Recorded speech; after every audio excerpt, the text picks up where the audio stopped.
les hace una pregunta. Dice, miren, yo sé que Dios los ha bendecido, Él los sacó, estoy resumiendo el capítulo, dice, Dios los sacó, o más bien los fue formando, primero los fue formando con Abraham. Llamó a Abraham y de ahí nace toda una nación, todo un pueblo nace. Y ellos, al convertirse en mucho, se van y caen en esclavitud en Egipto. Y Dios hace un milagro y envía a Moisés, que es el libertador. Y después de Moisés, pues sigue precisamente Josué, el general, que los lleva a la tierra prometida.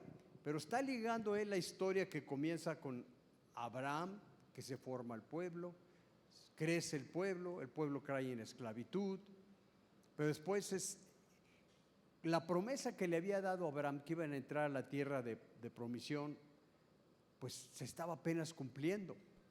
Quien los introduce a la tierra prometida precisamente es Josué. Y le voy a leer algunos versículos como el 14. Les da un mensaje que es muy importante y les vuelve a decir, miren, Dios tiene propósito para su vida. Y el versículo 14, fíjense, les dice, ahora pues, temed a Jehová y servidle con integridad y en verdad. Servir a Dios con integridad y verdad. ¿Y cómo se muestra el temor a Dios? Sirviendo. Digan todos, el temor a Dios se muestra ¿qué? Sirviendo. Quiere decir que obedeciendo. Y quitad entre vosotros los dioses a los cuales sirvieron vuestros padres al otro lado del río y en Egipto, y servid a Jehová. El versículo 15, ahí lo dice el versículo 15, fíjense, dice, y si mal os parece servir a Jehová, escogeos hoy a quien sirváis, si a los dioses a quienes sirvieron vuestros padres. Está recordando la historia, porque Abraham era un idólatra. El papá de Abraham, ¿sabe cuál era el oficio del papá de Abraham?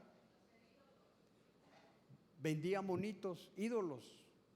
Tenía una fábrica de ídolos, una fábrica de dioses o ídolos. Era el negocio de él. Por eso dice Dios, yo los saqué. Y está diciendo, y si mal os parece, Jehová, escogeos hoy a quien sirváis, si a los dioses a quienes sirvieron vuestros padres cuando estuvieron al otro lado del río, o a los dioses de los amorreos en cuya tierra habitáis. Pero yo y mi casa servimos a Dios, porque ya habían pasado 400 años de esclavitud. Es una historia larga y de un pueblo que no había sido fácil. Le está diciendo, bueno, ya llega el momento en que tenemos que aprender, tantos años, tanta gente. Y el versículo, hay un versículo interesante, porque dice que Dios los sacó de Egipto con milagros, con prodigios, con maravillas. Lo está diciendo en los versículos 17 y 18. Pero en el versículo 20 dice, si dijeres a Jehová y sirvieres a dioses ajenos, Él os volverá y os hará mal y os consumirá después que os haya hecho bien. O sea, Dios les ha hecho bien. Ya dejen eso. Les estaba pidiendo una cosa. ¿Qué les estaba pidiendo? Este es el asunto. ¿Qué les estaba pidiendo por una historia tan larga? ¿Qué les estaba pidiendo? A ver, díganme. ¿Qué? Servirlo. A ver, no alcancé a oír. ¿Qué dice? Seguirlo. Él está diciendo, mire, yo en mi casa vamos a servir a Dios. No sé ustedes a quién van a servir. Servir a Dios. Y el versículo 24, fíjense lo que dice el versículo 24, léanlo conmigo. ¿Qué dice el versículo 24? En voz alta digan. Y el pueblo respondió a Josué, a Jehová nuestro Dios serviremos y a su voz obedeceremos. Es una frase que habla casi el resumen del libro de de Josué. Hay muchas historias y mucha enseñanza del libro de Josué, pero lo que viene a resumir el libro de Josué es: decidan a quiénes van a servir. Yo y mi casa vamos a servir a Dios. Ahora, esto de servir es una cuestión: ¿a quién servimos? ¿Por qué la palabra servir es tan importante que resume la vida, pues, de este personaje Josué, desde Abraham? Abraham tomó una decisión: voy a servir a Dios. Cayeron en perversión, se fueron a vivir allá en Egipto, y Dios los saca y le dice: ¿para qué? Los saca del faraón para que sirvan a Dios. Y dice Josué: estamos por entrar a la tierra prometida, ya decídanse a quién sirven. Es muy importante. Nuestra vida muchas veces cae en afán. ¿Qué es la palabra afán? Para ustedes, ¿qué es la palabra afán? Una persona que está muy afanada, ¿qué quiere decir? Preocupada. Afanado es preocupado. ¿Qué más? ¿Cómo? Estresado, apurado, carnal, o sea, está en su asunto. Le voy a decir que la mayor parte de los cristianos son gente afanada. Y es lo que está diciendo este libro. ¿Quién no está preocupado? ¿Quién no está? A ver, nomás una pregunta tan simple: ¿cuántos están luchando por ser buenos? Todos los que se levantan la mano están afanados. Sí, estamos preocupados. Yo quiero ser bueno, vengo a la iglesia. ¿Cuántos vienen a la iglesia para ser buenos? ¿Cuántos oran? Bueno, ¿cuántos oran y leen su Biblia para convertirse ya en personas mejores y ya ser personas santos y buenos? ¿Cuántos? Ahí están, ¿verdad? Eso se llama afán. Eso no es servir a Dios. ¿Ellos habían agradado a Dios? No. Hay gente que piensa que va a agradar a Dios porque hace obras buenas, porque se aprende versos de la Biblia, porque mire, la mayor parte de la gente tiene una tradición. ¿Cuántos saben que todos tienen una religión del pueblo? ¿Y por qué el domingo van a su servicio de media hora? ¿Para hacer qué? Buenos, para cumplir con Dios.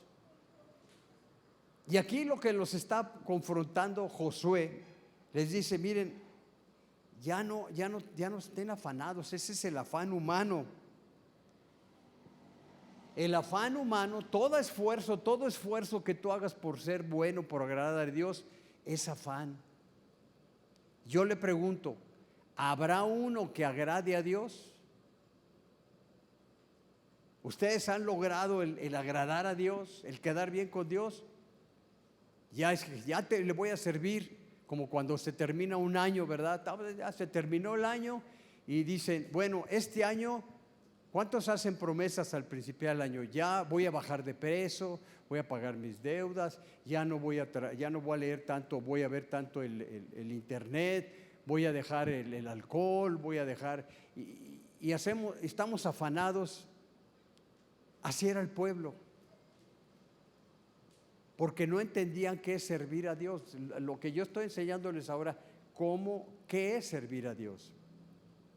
Josué decía: yo y mi casa vamos a servir a Dios. ¿Se habían salido de Egipto porque querían agradar a Dios? Sí. ¿Lo hicieron? No. ¿Dónde quedaron? ¿Se murieron en el desierto? Prácticamente toda esa generación fracasó.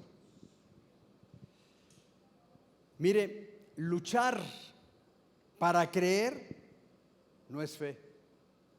Si tú estás luchando para creer, eso no es fe. Es esfuerzo humano, es religión.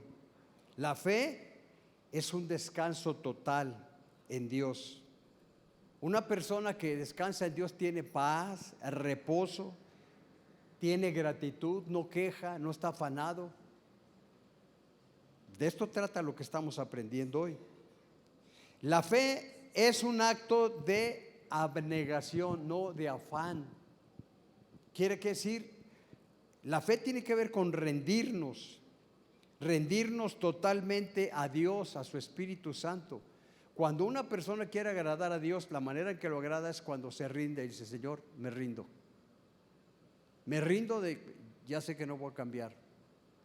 Ni voy a cambiar este mundo, ni voy a cambiar a nadie. Si no puedo cambiar a mí, que quiero cambiar al marido o a la esposa o a los hijos.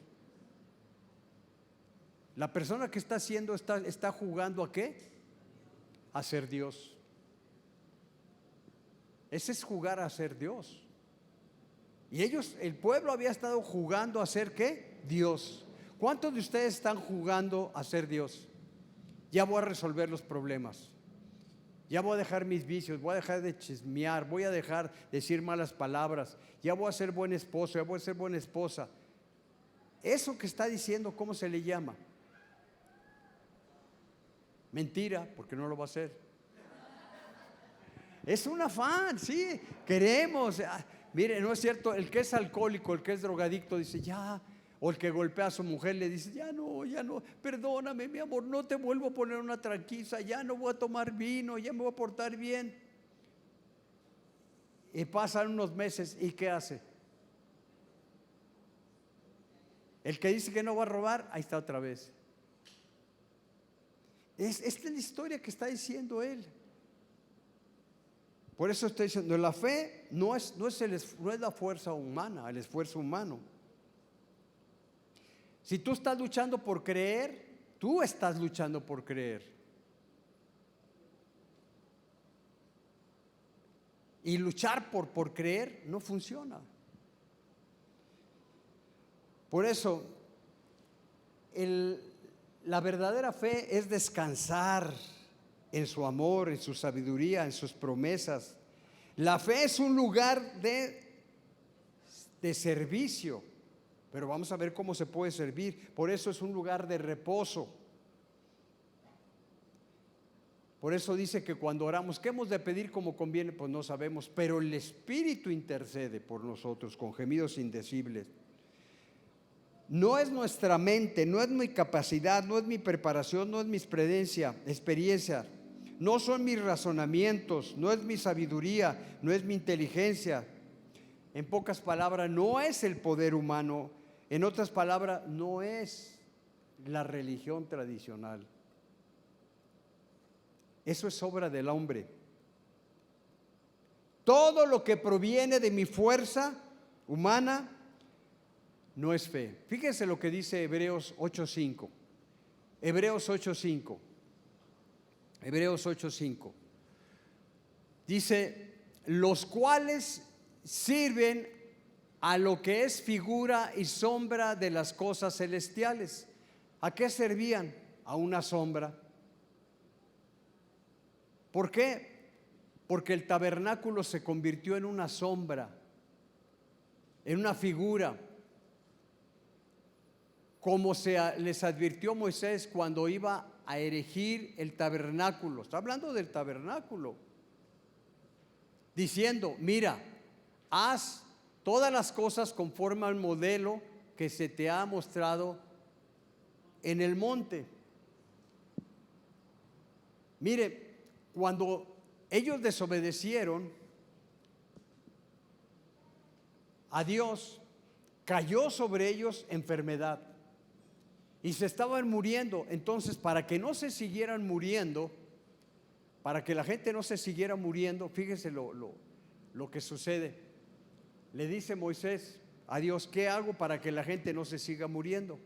Y le dice, pues levanta una serpiente, haz una serpiente de bronce, y levanta una serpiente de bronce. Dice, cuando ellos crean y vean la serpiente, se van a sanar. Pero ¿qué significaba eso? No significaba otra cosa que la cruz donde Jesús murió. Lo dice en Juan capítulo 3, que era necesario que se levantara la serpiente en el desierto, pero está hablando de el sacrificio de Jesús.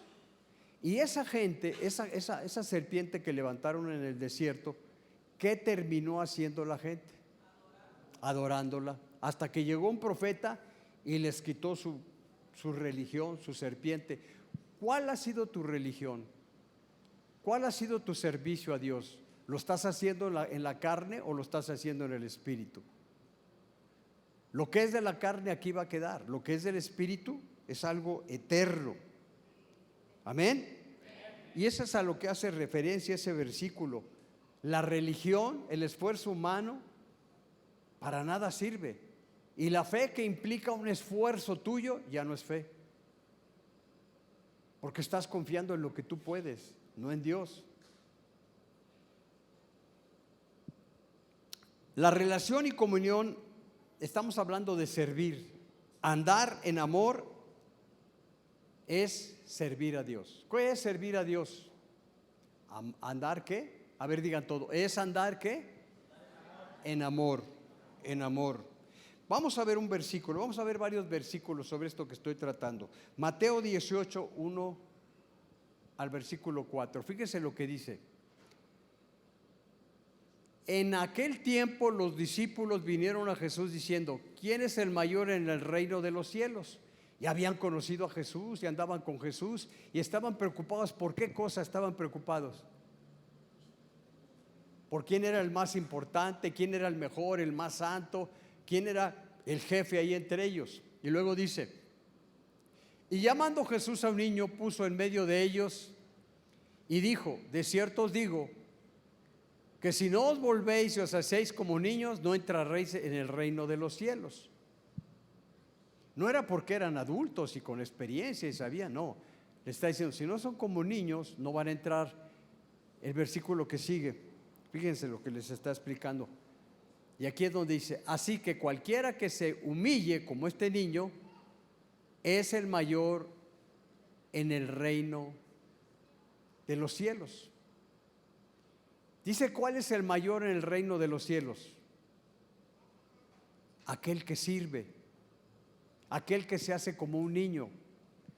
Para creer te tienes que hacer como un niño. Yo le digo, a ver, ¿quiere que le ponga el ejemplo de un niño? Aquí los que son papás saben que cuando nace un bebé, ¿qué sabe hacer un bebé? Sabe hablar, sabe comer, sabe ir al baño, sabe bañarse, puede ir a la escuela, sabe caminar. ¿Qué sabe hacer un niño, un bebé? Nada. Le voy a decir, ¿de qué depende un bebé? De sus papás, de la mamá. Él no va a andar preparando comida. Y aquí está diciendo que el que es como un bebé, el que es el último y servidor de todos, ese es el que es grande en el reino de los cielos. Ellos no habían aprendido esta lección. ¿Cuántos quieren ser grandes en el reino de los cielos? Bueno, ¿qué tenemos que hacer? ¿Confiar en tus fuerzas? Mira, un principio, ustedes saben que yo trabajé varios años, tomé cursos de cómo ayudar a un drogadicto a salir del alcohol o de las drogas o de la depresión o personas que tenían malos hábitos. Por ejemplo, hay gente que tiene el hábito de la Coca-Cola, o otro el que tienen el hábito del celular y no lo pueden dejar. Y tú le dices, déjalo, ¿lo va a dejar? No. Y entre más luchas con eso, ¿qué? Más te atraes, más lo quieres, más te gobierna. Hasta que tú no enfrentas esto y dices, como en Alcohólicos Anónimos, ya no puedo, ya.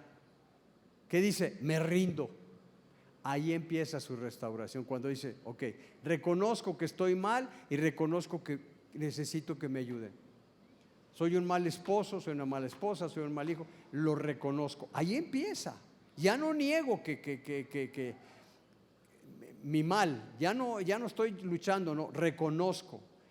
Así empieza la vida cristiana, cuando tú te rindes ante Dios y le dices, Señor, ya no voy a estar luchando. Ya me di cuenta que jamás voy a cambiar. En mí no hay algo bueno. Ahora reconozco que tú eres Dios, que tú puedes todas las cosas. Ahora reconozco que tú eres mi papá. Entonces, en ese momento tú te estás haciendo como un bebé. ¿Nos enseña eso la tradición de la religión? No. Dice, mire, usted pecó, vaya y récese 40 Padres Nuestros, porque usted tenía un pecado grave. Yo le digo, el agarrarse y repetir con un rosario 40, 50, 100, 1000 Padres Nuestros, ¿lo va a cambiar? Los termina de hacer y vuelve a lo mismo, porque el mal está dentro de él, su naturaleza. ¿Quién es el único que puede cambiar tu naturaleza? Dios. Entonces, ¿de quién necesitamos para que cambie tu matrimonio, para que cambie tu economía? Decirle, Señor, ok, me rindo. Ya, estoy rendido. ¿Por qué? Porque en el mundo de Dios, en la dimensión de Dios, dar es ganar. Si alguien te dice da, ayuda, ¿eso me va a ayudar? No. Pero es que estoy dando. Más bien te viene y te dice alguien, no seas tonto. A mí me decían, la gente no va a cambiar, usted va y les da. No, eso no te va a cambiar, estás perdiendo. Pero fíjese, dar es ganar en Dios. Cuando, por ejemplo, estoy hablando de una ofrenda, usted da una ofrenda y le dice, no seas tonto, te engañaron, estás soltando tu dinero. Dar te hace pobre, pero en Dios no. Cuando yo le doy a Dios mi vida, lo que soy, y me rindo con Él, es cuando yo estoy ganando todo. El que quiera salvar su vida, ¿qué hice? La perderá. Cuando yo encuentro a Dios, le digo, ok, te doy el control. Ya me cansé de ser pobre, ya me cansé de esta imagen, jamás me voy a cambiar, ni un pelo me puedo cambiar. Nací feo, nací con un carácter pésimo.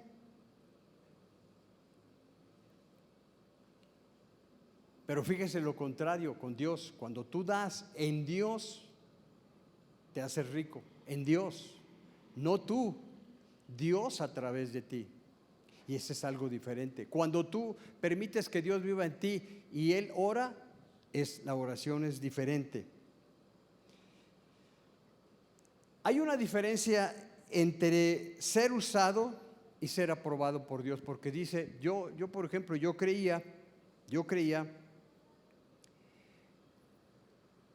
que una persona cuando es usada por Dios era una persona importante. Es que Dios lo usa, decimos, es que Dios te usa mucho. Yo decía, sí, a mí Dios me usa. Pero que el hecho de que Dios me use no quiere decir que yo soy aprobado. ¿Sí entiende eso? Dios puede usar mucho a una persona y no ser aprobado. Ahí le va un ejemplo. ¿Usó al faraón? ¿Y lo usó mucho? Usó a muchos reyes para que hicieran cosas. Los usaba. ¿Pero eran aprobados? No. Y aquí estamos hablando de ser aprobados en nuestro servicio. En Mateo 4, me voy a ir más rápido, Mateo 4, versículos 10 y 11, fíjese lo que dice. Entonces Jesús les dijo, ¿a quién le dijo? Al joven. Dijo, Señor, yo quiero ser bueno. Y fíjese lo que dice. Y entonces Jesús le dijo, vete. Perdón, está en Mateo 4, está hablando de la tentación. Dice aquí, entonces Jesús le dijo, vete, Satanás, porque escrito está, al Señor tu Dios adorarás y a Él solo, ¿qué? Está otra vez volviendo a lo que el tema que está tratando Josué, servir a Dios. El diablo está tratando de engañar. ¿A quién? A Jesús. Y le está pidiendo que lo adore, que lo sirva. Pero él le dice, mira, está escrito, al Señor Dios adorarás y a Él solo servirás. Porque servir a Dios es ¿qué? Adorarle. Por eso cuando Josué les dice en el pueblo, ustedes decidan a quién van a servir. Pero servir no es nada más, pues yo sirvo mucho. Bueno, es que puede ser una persona usada por Dios, pero no aprobada. Es que yo sirvo mucho en la iglesia, pero no es cierto que aquel día cuando estemos en la presencia de Dios dice: Señor, en tu nombre echamos fuera milagros, echamos fuera demonios, hicimos muchos milagros y ayudábamos a la gente, y el Señor dice: yo no te conozco. ¿Por qué me llamas Señor, Señor, y no haces lo que yo te digo? Era lo que había pasado con ellos. Josué les está diciendo: yo decido servir a Dios, porque el que sirve a Dios es grande en el reino de los cielos. Pero si nosotros no sabemos qué es servir, cuando lleguemos ahí a la presencia del Señor, yo era gran predicador, levantaba a los muertos, hacía milagros, dice el Señor: yo no te conozco. Me rezaba muchos padres nuestros, el Señor dice: yo no te conozco. Sí me está siguiendo. Qué importante es entender en los labios de Jesús qué es servir. Lo que está explicándoles Josué de qué es servir a Dios. Estaba leyendo que 4:10. ¿Dónde iba? El versículo 11 dice: el diablo entonces lo dejó, y aquí vinieron ángeles, ¿y qué? Y lo servían. Servir en el reino de los cielos quiere decir ser una persona de autoridad. ¿Cuántos de ustedes quieren ser una persona de autoridad? ¿Cuántos quieren ser una persona de autoridad?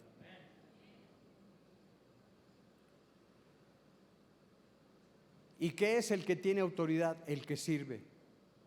Yo siempre les he dicho, Jesús dijo cuando les empezó a lavar los pies, ¿verdad? Empezó a lavar los pies de sus discípulos y dijo: no.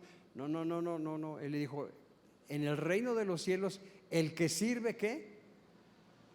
Es el mayor, no el que se sienta para ser servido. Jesús dijo: yo vine ¿a qué? A servir. ¿Cuántos están siguiendo a Jesús? Una persona que está siguiendo a Jesús, esa persona va a servir definitivamente. Mateo 6:24 dice ahí, Mateo 6:24: ninguno puede servir ¿a qué? A dos señores, porque aborrece al uno y amará al otro, o estimará al uno y menospreciará al otro. No podéis servir ¿a quién?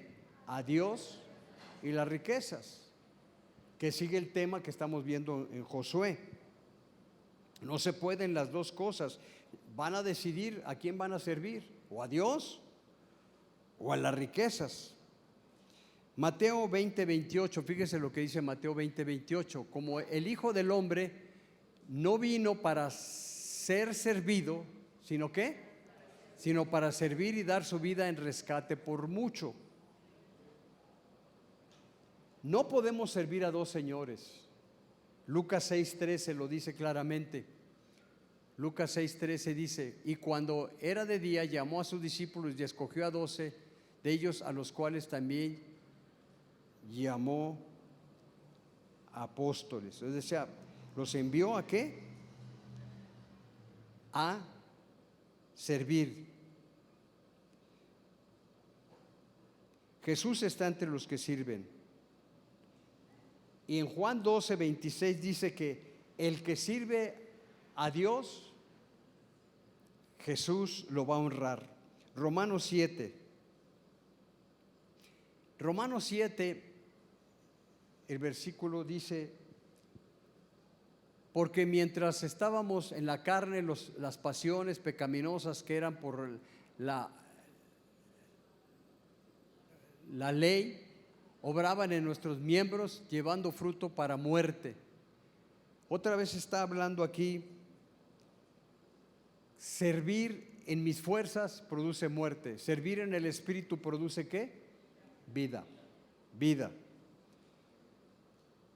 Voy a terminar esto. Mateo 6:6. Fíjese lo que dice Mateo 6:6. No, perdón, Efesios 6:6. No, perdón, Efesios 6:6. Ok. No sirviendo al ojo como los que quieren agradar a los hombres, sino como siervos de Cristo de corazón, haciendo la voluntad de Dios. El versículo 7 dice: sirviendo de buena voluntad como al Señor y no a los hombres. Ok. Déjeme llegar a esta conclusión, porque decir, híjole, yo salí más hecho bolas.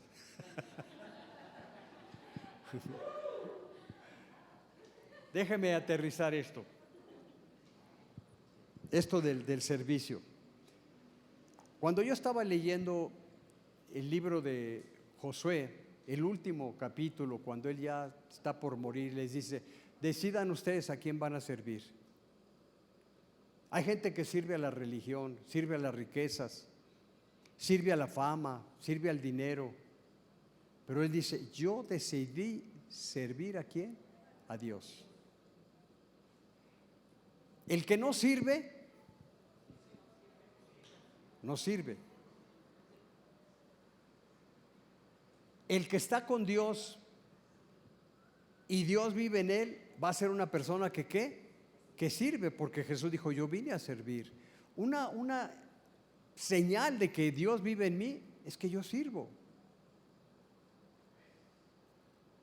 Si tú no sirves, pues no sirves. Y aquí les está diciendo: ¿a quién estás sirviendo? ¿En tu matrimonio, con tus hijos? El servir es algo muy importante, es como seguir a Cristo. Ahora, la otra pregunta que sigue es, bueno, ya nos explicó, y eso ya lo entendimos, pastor, ya no nos dé más versículos, ya entendí que hay que servir a Dios y no a Satanás, no a la carne, no al mundo, eso ya lo entendí. Bueno, usted tiene que tomar una decisión a quién va a servir. Ahora, concluyo diciéndole cómo servir a Dios. El Señor les enseñó a sus discípulos. En Juan, capítulo 15, ese no está ahí, pero se los voy a explicar. Jesús les dijo: ¿qué es el servicio a Dios? ¿Qué es Cristo sirviendo? ¿Qué es Cristo haciendo cosas? Si no son los milagros, no es mi oración, entonces ¿qué es? Le voy a explicar. Como un árbol, porque allí en Juan capítulo 15 está hablando de la vid. Jesús dice: yo soy la vid verdadera. Lo primero que usted tiene para ser un hijo de Dios, y no solo una persona religiosa o una persona que viene el domingo y se sienta no, sino una persona aquí en la tierra con un propósito, entendiendo la voluntad de Dios, entendiendo el plan de Dios para su vida. Jesús les dice a sus discípulos: si permanecéis en mí y mis palabras permanecen en vosotros, pidan lo que quieran. Entonces van a llevar fruto. Servir quiere decir que tú das fruto. ¿Cómo se da ese fruto? Si yo soy un árbol, por ejemplo, de manzanas, y quiero producir aguacates, ¿qué tengo que hacer?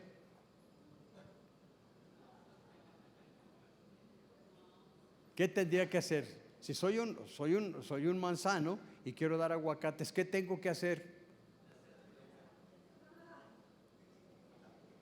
¿Qué podría hacer un árbol de manzanas? Pues por más que se esfuerce, decir, es que voy a orar, voy a pedir, voy a suplicarle, voy a decir: Dios, haz un milagro. El Señor le dice: mira, primero tienes que cambiar ¿qué? Tu raíz, tu naturaleza. Ahora yo le pregunto: ¿el árbol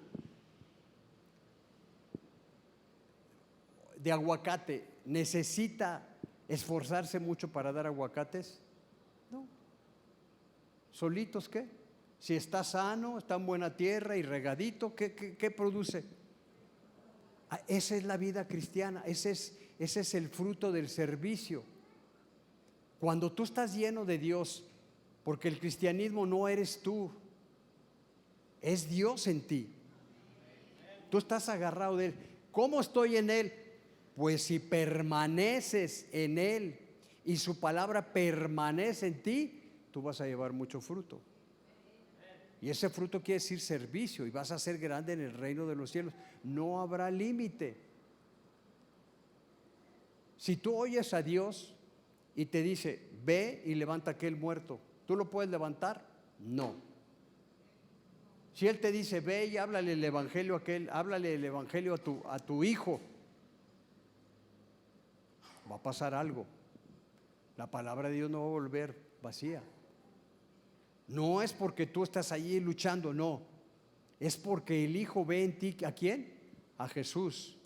Y el que le está hablando a tu hijo, ¿quién es? Es Jesús. ¿Qué es el cristianismo? Es Jesús en nosotros, es el Espíritu Santo. Deja de pensar que eres tú. ¿Quieres tener un cambio de vida? Deja que Jesús esté en ti y Él cambie tu vida, cambie tu naturaleza. Dejes de ser un aguacate, porque das aguacates. El aguacate es riquísimo y es muy caro. La única manera de dejar seguir dando aguacates es que Dios le digas a Dios, cámbiame. Ya no quiero ser este aguacate. Ahora soy un hijo de Dios. ¿Y qué es mi fruto? Ahora, ¿cuál es mi fruto? Si Cristo vive en mí y yo estoy tomado a la vid de Cristo, ¿qué voy a dar? ¿Qué voy a producir? Pues la vida. Yo soy la vid. Y tú no tienes que tener miedo. Si te viene un endemoniado, tú sabes, en tu conciencia, en tu ser, sabes que Él vive en ti, que no eres tú. Y tú le dices al demonio, sal fuera. ¿Qué crees que va a pasar? ¿Quién está mandando ahí? ¿Quién está sirviendo? ¿Habrá límite? Dios no te pone ningún límite. Necesito 20 carros. Si tú estás en Dios, los 20 carros van a venir. Las 20 casas. O no solo bienes materiales. ¿Vas a saber el futuro? Sí. Porque tú estás en Dios. No decir, ya sé el futuro. Te lo va a revelar para hacer algo que Él está haciendo, porque Él está en ti. Estás conectado. Para poder servir en Dios tienes que estar conectado ¿con quién? Con Dios. Y esforzarse, por eso te decía, la fe, el cristianismo no es tu fuerza. Así fuimos enseñados como católicos. Rézate 20 Padres Nuestros y vas a cambiar. Y te los rezas. Te quedas ahí arrodillado toda la noche y vas a cambiar. No cambias. Porque lo que necesitas es que Cristo esté en ti y que Él haga las cosas. Él es el que te cambia, Él es la vida, Él es el poder, Él es la misericordia, Él es todo. Cuando tú oras, ¿quién crees que está orando? Cristo. Si Él vive en ti, y si Él vive en ti, ¿tú crees que esa oración no va a ser escuchada? Si tú te paras enfrente a una tormenta, como le ha sucedido a la hermana Guti, ella estaba enfrente a tormentas, escucha a Dios y le dice, párate, y se van las tormentas. ¿Quién lo hizo? La hermana Guti, porque es una mujer, es profeta, es sierva de Dios. Vamos a darle unos medallas y premios. Ella sabe quién lo hizo. ¿Quién lo hizo? ¿Y cómo vino ese milagro? ¿Porque qué? Porque oyó y obedeció. Es lo que les está diciendo Josué. Miren, pueblo, ya pasamos por desiertos, ya se murieron, ha pasado muchas cosas. ¿Qué no pueden entender? Que tenemos que servir a Dios. Y la manera de servir a Dios es agarrado de Él, tomado de Él, lleno de Él.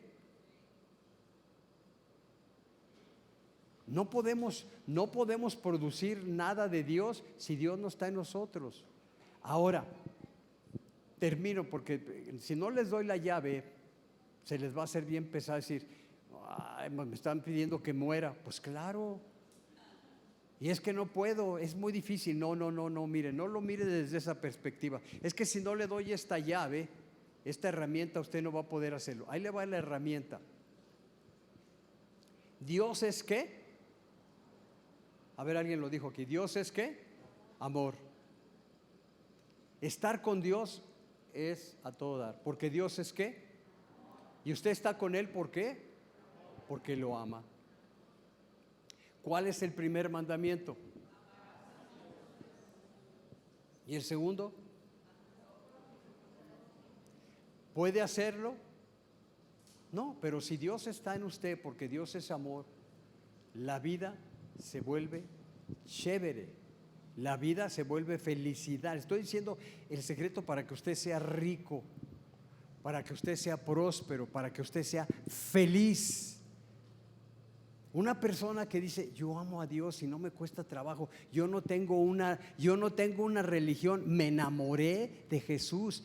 Para mí, lo máximo, encontré la razón, yo amo a Jesús. ¿Eso es difícil? No. Y amar a Jesús es lo más sencillo. Y ahora, ¿qué es servir? Pues amar al prójimo. Y lo puedes hacer porque amas a Jesús y Él vive en ti. Y el que ama encuentra la dicha y la felicidad. ¿Cuál es la llave para que tu vida cristiana sea poderosa, tu oración sea poderosa? El amor. ¿Cómo funciona amando a Dios? Cuando tú cada día te agrada estar con Él, tú dices, es que ya no puedo estar sin Él. Mi vida la llenó Jesús. Y lo que Él me pida no me cuesta nada, ya no te cuesta nada. Lo único que te va a costar es que tienes que morir, porque esta carne no quiere agradar, no quiere amar a Jesús. Pero una vez que tú te enamoras de Él, la vida cambia. Tú encuentras la razón de tu vida. Y cuando tú estás haciendo algo por alguien, no es porque, ay, mi sacrificio, le voy a dar estos 2,000 pesos para ayudarlo, ay, pero yo los necesito. No, porque si está en ti el amor de Dios, tú lo das. ¿Y qué va a hacer Dios? Te va a dar no 2,000, te va a dar 100,000 para que sigas haciendo, porque Dios sabe que tú eres un instrumento de Dios. Si hasta ahorita tú no has avanzado más y ido a más lejos, la clave es que nos falta amor a Dios. Si no servimos a Dios es porque no lo amamos. Qué importante es servir, porque cuando empiezas a servir eres grande. Ponte de pie. ¿Cuánto les ayudó esto? ¿Qué les estoy diciendo? Amemos a Dios. No porque somos buenos, sino porque Él nos amó, ¿qué? Primero. ¿Qué tienes que hacer con tu enemigo para acabarlo? ¿Pero tú o Jesús en ti?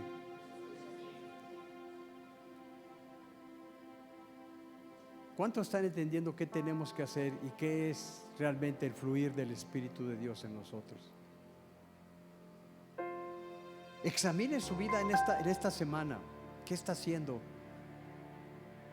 ¿Su fe es un esfuerzo de su carne o es un fruto de que usted conoce a Dios y lo oye y le cree? Es otra cosa diferente. Créame lo que es diferente. Porque cuando usted lo oye, lo cree, va a pasar algo. Yo no sé cuál sea su necesidad ahora, pero para Dios no hay nada imposible. Alguien me dijo en estos días pasados, necesito una casa. Y cuando yo iba a salir ahora, mi esposa sabe, llegaron unas personas y me dijo, pastor, ¿se acuerda que andaba buscando una casa? Le dije, sí. Ahora mi decisión es, ¿la voy a querer de 3 millones o de 5 millones?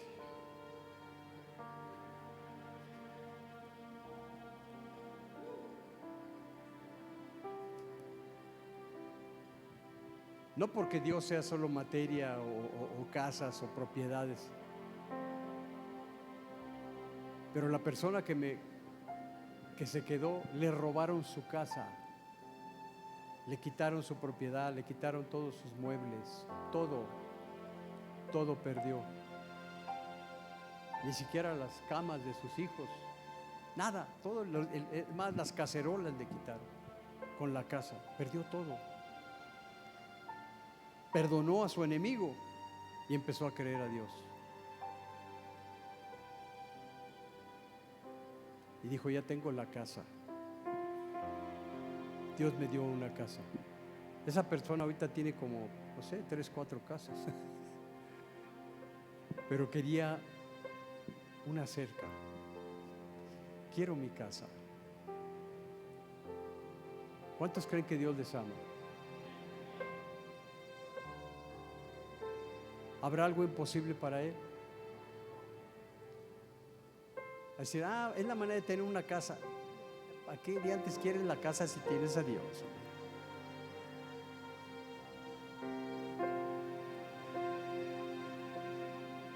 No sé cuál sea tu necesidad, pero Dios te ama.